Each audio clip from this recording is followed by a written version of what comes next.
صلیبیوں کے بحری بیڑے اور افواج کو بحر روم میں غرق کر کے صلاح الدین ایوبی ابھی مصر کے ساحلی علاقے میں ہی موجود تھا۔ 7 دن گزر گئے تھے۔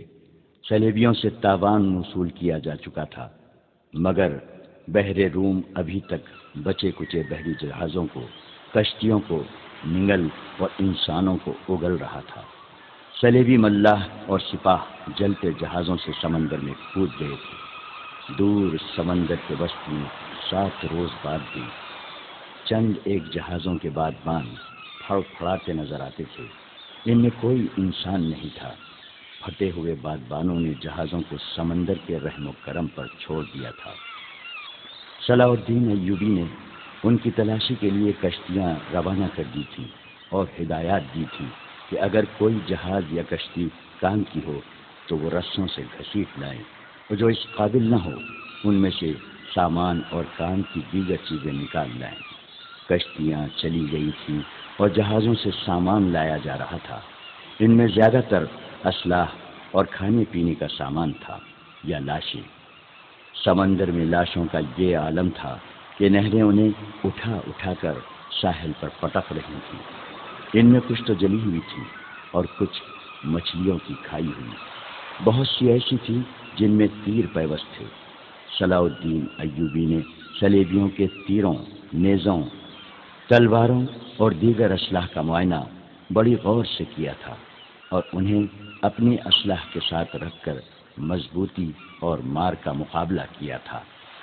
زندہ لوگ بھی تختوں اور ٹوٹی ہوئی کشتیوں پر تیرتے ابھی تک سمندر سے باہر آ رہے تھے۔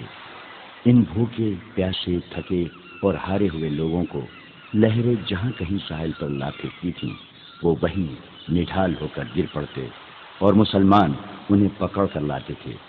ساحل کی میلوں لمبائی میں یہی عالم تھا۔ صلاح الدین ایوبی نے اپنی سپاہ کو مصر کے سارے ساحل پر پھیلا دیا تھا اور انتظام کیا تھا کہ جہاں بھی کوئی قیدی سمندر سے نکلے اسے وہیں خشک کپڑے اور خوراک دی جائے، اور جو زخمی ہوں ان کی مرہم پٹی بھی وہیں ہو جائے۔ اس اہتمام کے بعد قیدیوں کو ایک جگہ جمع کیا جا رہا تھا۔ صلاح الدین ایوبی گھوڑے پر سوار ساحلی علاقے میں گھوم پھر رہا تھا۔ وہ اپنے خیمے سے کوئی 2 میل دور نکل گیا۔ آگے چٹانی علاقہ آ گیا۔ چٹانوں کی ایک سمت سمندر اور عقب میں صحرا تھا۔ یہ سرسبز صحرا تھا جہاں کھجور کے علاوہ دوسری اقسام کے صحرائی درخت اور جھاڑیاں تھیں۔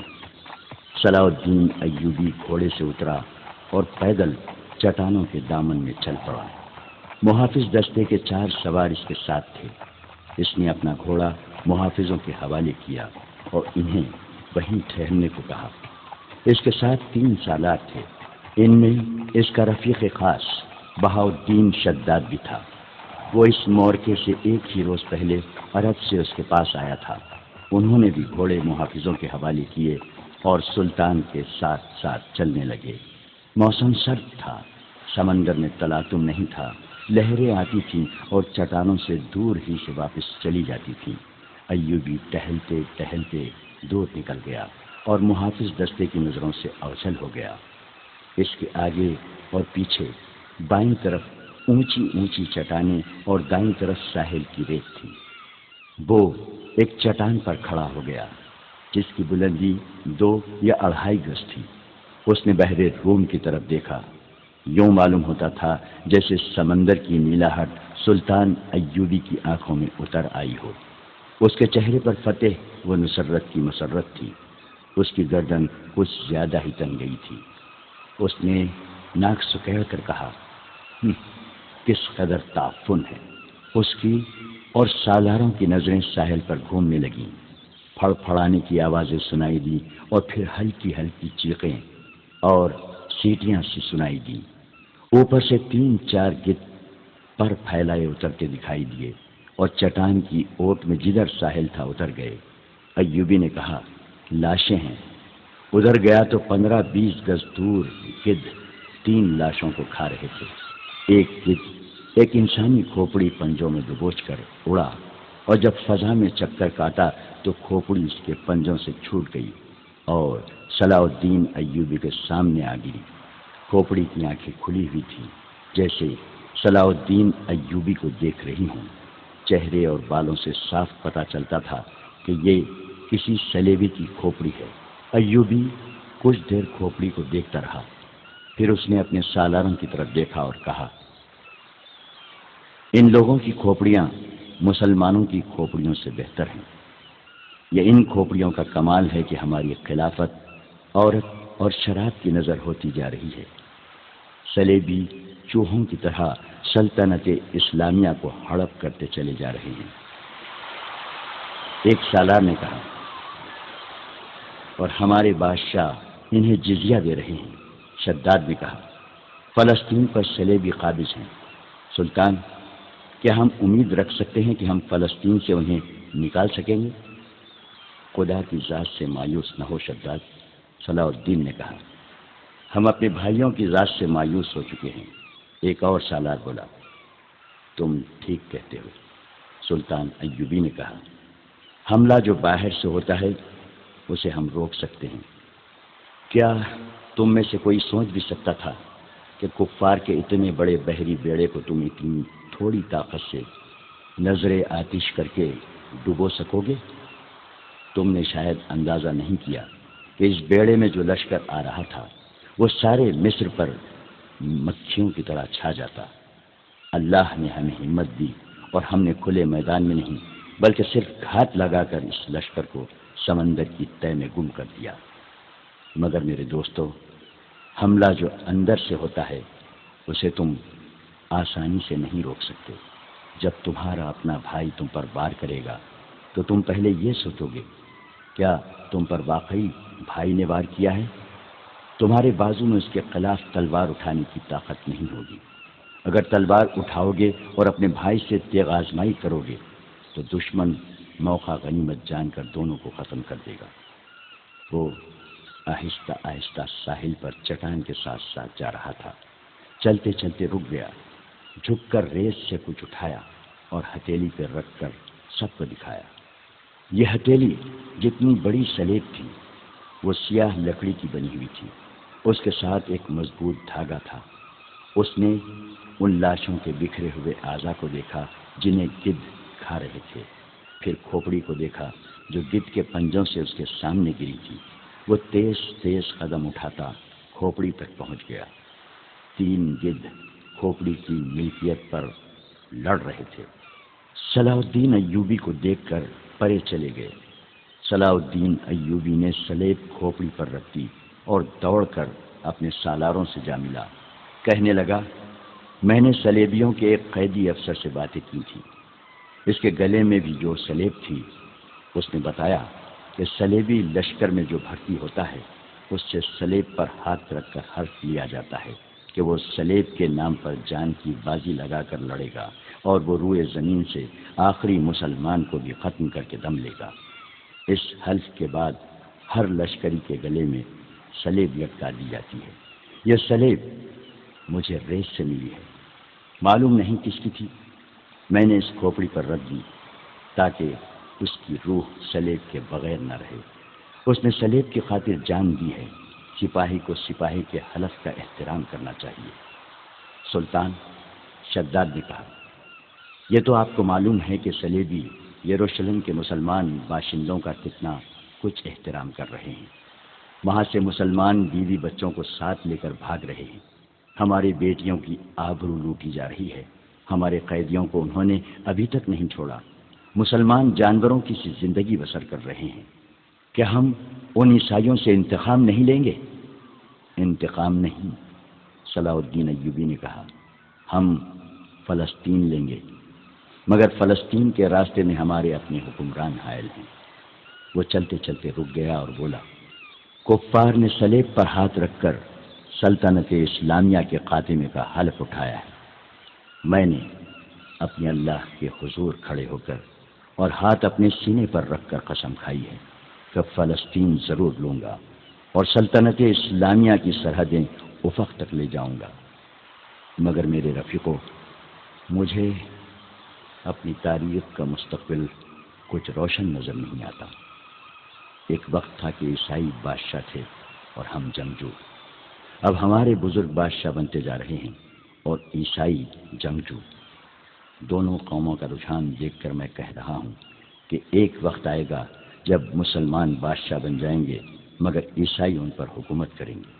مسلمان اسی میں بدمست رہیں گے کہ ہم بادشاہ ہیں، آزاد ہیں، مگر وہ آزاد نہیں ہوں گے۔ میں فلسطین لے لوں گا مگر مسلمانوں کا رجحان بتا رہا ہے کہ وہ فلسطین گنوا بیٹھیں گے۔ عیسائیوں کی کھوپڑی بڑی تیز ہے۔ 50,000 سوڈانی لشکر کو کون پال رہا تھا؟ ہماری خلافت اپنی آستین میں ناجی نام کا سانپ پالتی رہی۔ میں پہلا امیر مصر ہوں جس نے دیکھا ہے کہ یہ لشکر ہمارے لیے نہ صرف بیکار ہے بلکہ خطرناک بھی ہے۔ اگر ناجی کا خط پکڑا نہ جاتا تو ہم سب اس لشکر کے ہاتھوں مارے جا چکے ہوتے یا اس کے قیدی ہوتے۔ اچانک ہلکا سا سناٹا سنائی دیا اور ایک تیر صلاح الدین ایوبی کے دونوں پاؤں کے درمیان ریت میں لگا۔ جدھر سے تیر آیا تھا اس طرف سلطان ایوبی کی پیٹھ تھی۔ سالاروں میں سے بھی کوئی ادھر نہیں دیکھ رہا تھا۔ سب نے بدک کر اس طرف دیکھا جدھر سے تیر آیا تھا۔ ادھر نوکیلی چٹانیں تھیں۔ تینوں سالار اور صلاح الدین ایوبی دوڑ کر ایک ایسی چٹان کے اوٹ میں ہو گئے جو دیوار کی طرح عمودی تھی۔ انہیں توقع تھی کہ اور بھی تیر آئیں گے۔ تیروں کے سامنے میدان میں کھڑے رہنا کوئی بہادری نہیں تھی۔ شداد نے منہ میں انگلیاں رکھ کر زور سے سیٹی بجائی۔ محافظ دستہ تیار ہو چکا تھا۔ گھوڑوں کے سر پر ٹاپو سنائی دیے اور اس کے ساتھ ہی تینوں سالار اس طرف دوڑ پڑے جس طرف سے تیر آیا تھا۔ وہ بکھر کر چٹانوں پر چڑھ گئے۔ چٹانیں زیادہ اونچی نہیں تھیں۔ صلاح الدین ایوبی بھی ان کے پیچھے گیا۔ ایک سالار نے اسے دیکھ لیا اور کہا، سلطان آپ سامنے نہ آئیں، مگر سلطان ایوبی رکا نہیں۔ محافظ پہنچ گئے۔ صلاح الدین ایوبی نے انہیں کہا، ہمارے گھوڑے یہیں چھوڑ دو اور چٹانوں کے پیچھے جاؤ۔ ادھر سے ایک تیر آیا ہے، جو کوئی نظر آئے اسے پکڑ لاؤ۔ سلطان ایوبی چٹان کے اوپر گیا تو اسے اونچی اونچی چٹانیں دور دور تک پھیلی ہوئی نظر آئیں۔ وہ اپنے سالاروں کو ساتھ لیے پچھلی طرف اتر گیا اور ہر طرف گھوم پھر کر اور چٹانوں پر چڑھ کر دیکھا۔ کسی انسان کا نشان تک نظر نہ آیا۔ محافظ چٹانی علاقے کے اندر اوپر ادھر ادھر گھوڑے دوڑا رہے تھے۔ صلاح الدین ایوبی نیچے اتر کے وہاں گیا جہاں ریت میں تیر گڑا ہوا تھا۔ اس نے اپنے رفیقوں کو بلایا اور تیر پر ہاتھ مارا۔ تیر گر پڑا۔ سلطان ایوبی نے کہا، دور سے آیا ہے اس لیے پاؤں میں لگا ہے، ورنہ گردن یا پیٹھ میں لگتا۔ ریت میں بھی زیادہ نہیں اترا۔ اس نے تیر اٹھا کر دیکھا اور کہا، صلیبیوں کا ہے، حشیشین کا نہیں۔ سلطان کی جان خطرے میں ہے، ایک سالار نے کہا، اور ہمیشہ خطرے میں رہے گی۔ سلطان صلاح الدین ایوبی نے ہنس کر کہا، میں بحر روم میں کفار کی وہ کشتیاں دیکھنے نکلا تھا جو ملاحوں کے بغیر ڈول رہی ہیں، مگر میرے عزیز دوستو، کبھی نہ سمجھنا کہ صلیبیوں کی کشتی ڈول رہی ہے۔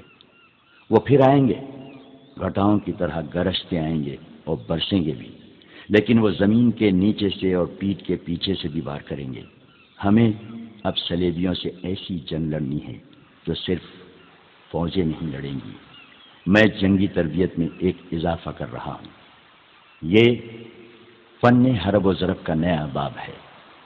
اسے جاسوسوں کی جنگ کہتے ہیں۔ صلاح الدین ایوبی تیر ہاتھ میں لیے گھوڑے پر سوار ہو گیا اور اپنے کیمپ کی طرف چل پڑا۔ اس کے سالار بھی گھوڑوں پر سوار ہو گئے۔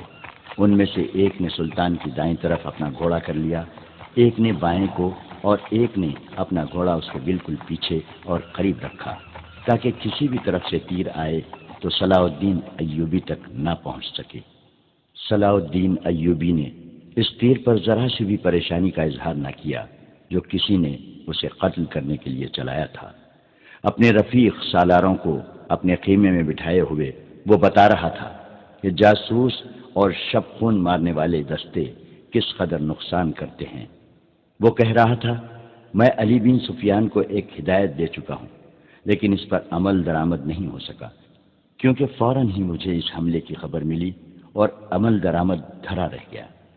تم سب فوری طور پر یوں کرو، کہ اپنے سپاہیوں اور ان کے عہدیداروں میں سے ایسے افراد منتخب کرو جو دماغی اور جسمانی لحاظ سے مضبوط اور صحت مند ہوں، باریک بین، دور اندیش، قوت فیصلہ رکھنے والے جانباز قسم کے آدمی چنو۔ میں نے علی کو ایسے آدمیوں کی جو صفات بتائی تھیں وہ سب سن لو۔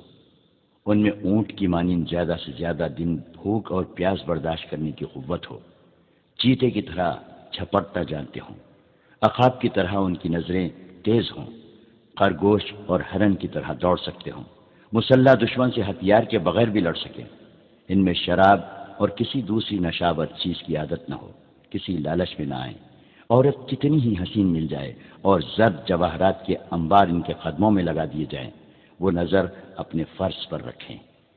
اپنے دوستوں اور ان کے کمانڈروں کو خاص طور پر ذہن نشین کرا دو کہ عیسائی بڑی ہی خوبصورت اور جوان لڑکیوں کو جاسوسی کے لیے اور فوجوں میں بے اطمینانی پھیلانے کے لیے اور عسکریوں کو جذبے کے لحاظ سے بیکار کرنے کے لیے استعمال کر رہے ہیں۔ میں نے مسلمانوں میں یہ کمزوری دیکھی ہے کہ عورت کے آگے ہتھیار ڈال دیتے ہیں۔ میں مسلمان عورت کو ان مقاصد کے لیے دشمن کے علاقے میں کبھی نہیں بھیجوں گا۔ ہم عصمتوں کے محافظ ہیں، عصمت کو ہتھیار نہیں بنائیں گے۔ علی بن سفیان نے چند ایک لڑکیاں رکھی ہوئی ہیں، لیکن وہ مسلمان نہیں، وہ عیسائی بھی نہیں، مگر میں عورتوں کا قائل نہیں۔ محافظ دستے کا کمانڈر خیمے میں آیا اور اطلاع دی کہ محافظ کچھ لڑکیوں اور آدمیوں کو ساتھ لائے ہیں۔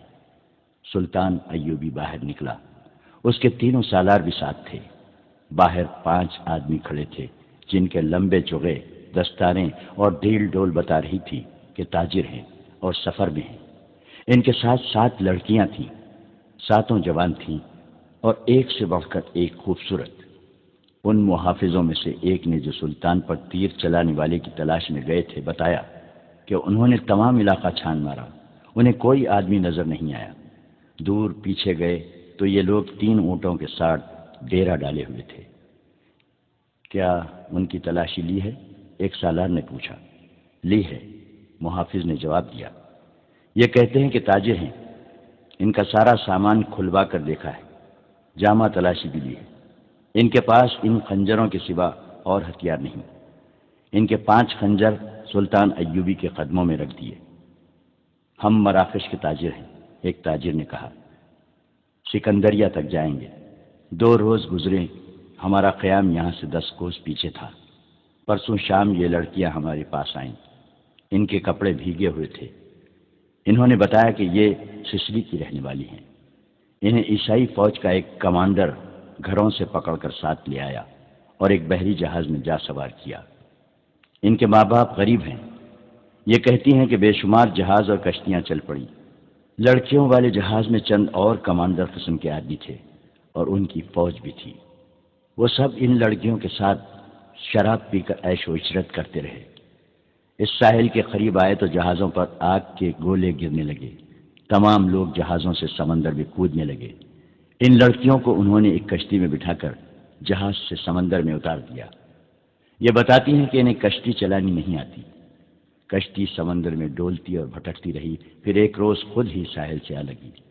ہمارا قیام ساحل کے ساتھ تھا، یہ ہمارے پاس آ گئی، بہت ہی بری حالت میں تھی۔ ہم نے انہیں پناہ میں لے لیا۔ انہیں ہم دھتکار تو نہیں سکتے تھے، ہمیں کچھ سمجھ میں نہیں آ رہا تھا کہ ان کا کیا کریں۔ پچھلے پڑاؤ سے یہاں تک انہیں ساتھ لائے ہیں۔ یہ سوار آ گئے اور ہمارے سامان کی تلاشی لینے لگے۔ ہم نے ان سے تلاشی کی وجہ پوچھی تو انہوں نے بتایا کہ سلطان صلاح الدین امیر مصر کا حکم ہے۔ ہم نے ان سے منت سماجت کی کہ ہمیں اپنے سلطان کے حضور لے چلو، ہم عرض کریں گے کہ ان لڑکیوں کو اپنی پناہ میں لے لیں، ہم سفر میں ہیں، انہیں کہاں کہاں لیے پھریں گے۔ لڑکیوں سے پوچھا تو وہ سسلی کی زبان بول رہی تھیں، وہ ڈری ڈری سی لگتی تھی۔ ان میں سے 2-3 اکٹھی ہی بولنے لگیں۔ صلاح الدین ایوبی نے تاجروں سے پوچھا کہ ان کی زبان کون سمجھتا ہے۔ ایک نے بتایا کہ صرف میں سمجھتا ہوں۔ یہ التجا کر رہی ہیں کہ سلطان انہیں پناہ میں لے لے، کہتی ہیں کہ ہم تاجروں کے قافلے کے ساتھ نہیں جائیں گی، کہیں ایسا نہ ہو کہ راستے میں ڈاکو ہمیں اٹھا کر لے جائیں۔ ادھر جنگ بھی ہو رہی ہے، ہر طرف عیسائیوں اور مسلمانوں کے سپاہی بھاگتے دوڑتے پھر رہے ہیں۔ ہمیں سپاہیوں سے بہت ڈر لگتا ہے۔ ہمیں جب گھروں سے اٹھایا گیا تھا تو ہم سب کنواری تھیں۔ ان فوجیوں نے بحری جہاز میں ہمیں طوائفیں بنائے رکھا تھا۔ ایک لڑکی نے کچھ کہا تو اس کی زبان جاننے والے تاجر نے سلطان ایوبی سے کہا، یہ کہتی ہے کہ ہمیں مسلمانوں کے بادشاہ تک پہنچا دو، ہو سکتا ہے اس کے دل میں رحم آ جائے۔ ایک اور لڑکی بول پڑی، اس کی آواز رندھائی ہوئی تھی۔ تاجر نے کہا، یہ کہتی ہے ہمیں عیسائی سپاہیوں کے حوالے نہ کیا جائے، میں مسلمان ہو جاؤں گی بشرطے کہ کوئی اچھی حیثیت والا مسلمان میرے ساتھ شادی کر لے۔ 2-3 لڑکیاں پیچھے کھڑی منہ چھپانے کی کوشش کر رہی تھیں۔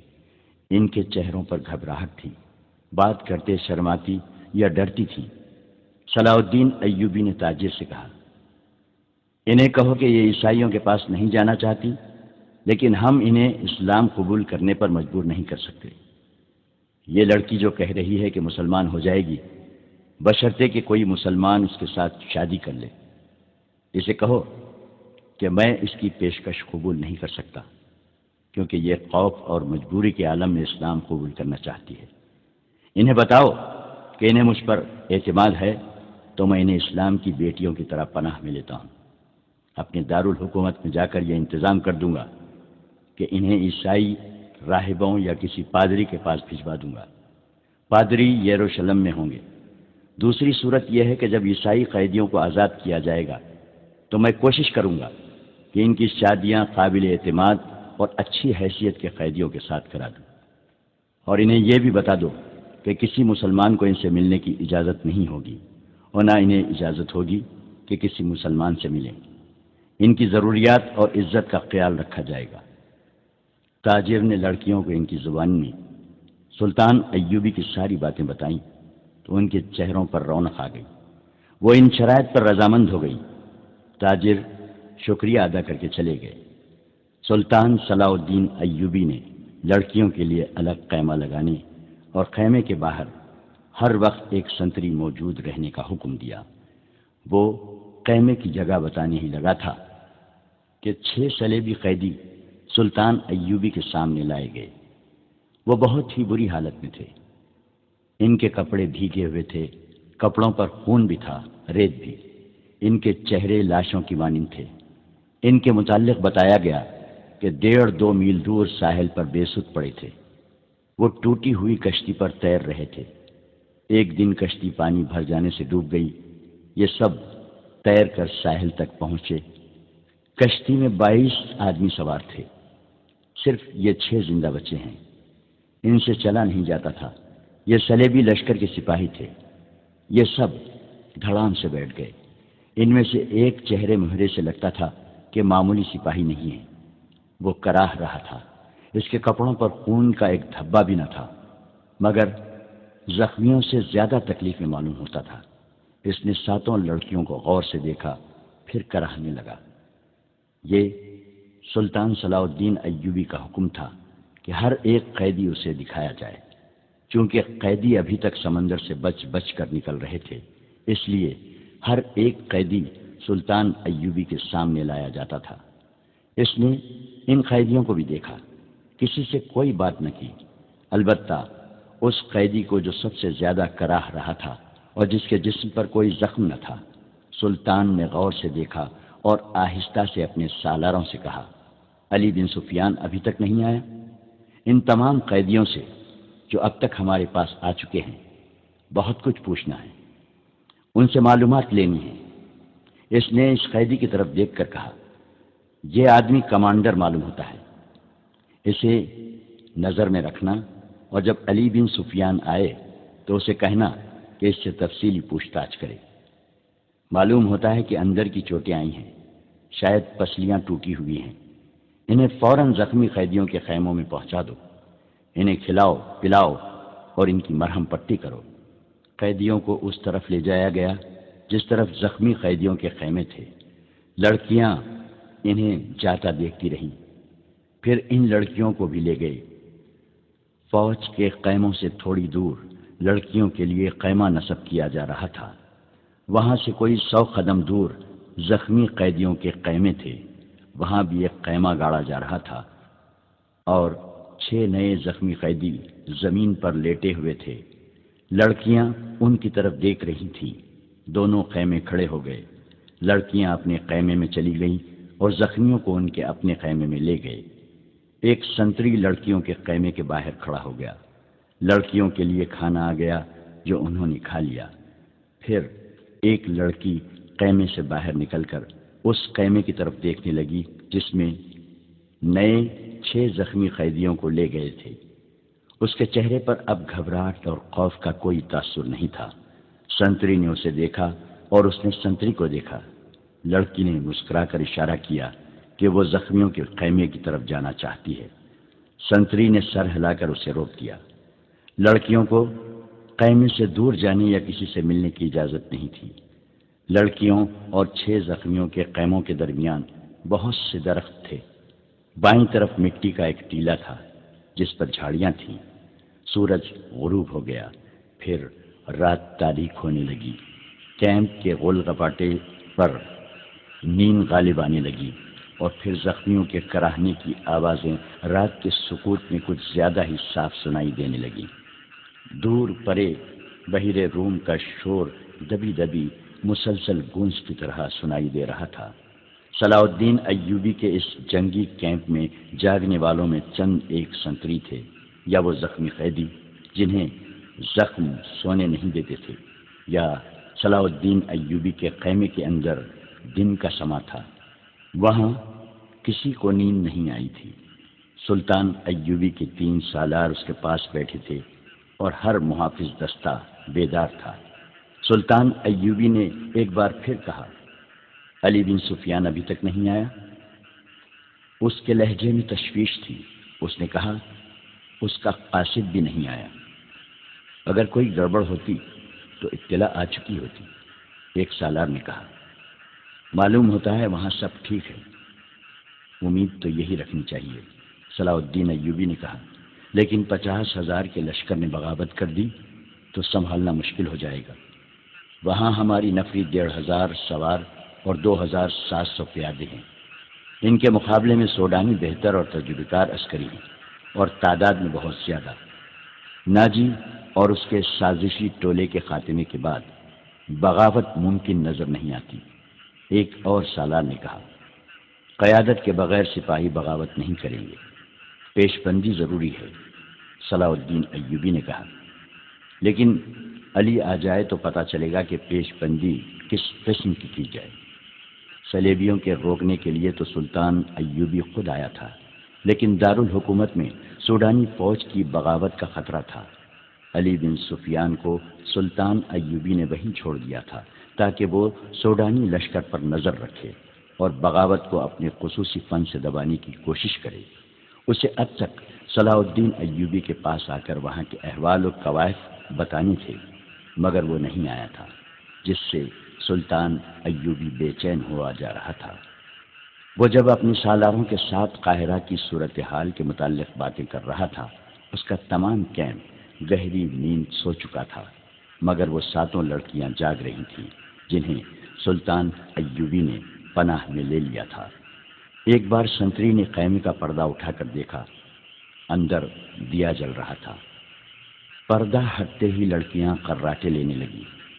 سنتری نے دیکھا کہ وہ پوری ساتھ ہیں اور سو رہی ہیں، تو اس نے پردہ گرا دیا اور خیمے کے ساتھ لگ کر بیٹھ گیا۔ خیمے کے پردے کے ساتھ جو لڑکی تھی، اس نے نیچے سے پردہ ذرا سا اوپر اٹھایا۔ پردہ آہستہ سے چھوڑ کر اس نے ساتھ والی کے کان میں کہا، بیٹھ گیا ہے۔ ساتھ والی نے اگلی لڑکی کے کان میں کہا، بیٹھ گیا ہے، اور اس طرح کانوں کانوں یہ اطلاع 7 لڑکیوں تک پہنچ گئی کہ سنتری بیٹھ گیا ہے۔ ایک لڑکی جو خیمے کے دوسرے دروازے کے ساتھ تھی آہستہ سے اٹھ بیٹھی اور بستر سے نکل گئی۔ بستر زمین پر بچھے تھے۔ اس نے اوپر لینے والے کمبل اس طرح بستر پر ڈال دیے جیسے ان کے نیچے لڑکی لیٹی ہوئی ہے۔ وہ پاؤں پر سرکتی خیمے کے دروازے تک گئی، پردہ ہٹایا اور باہر نکل گئی۔ باقی 6 لڑکیوں نے آہستہ آہستہ قراٹے لینے شروع کر دیے۔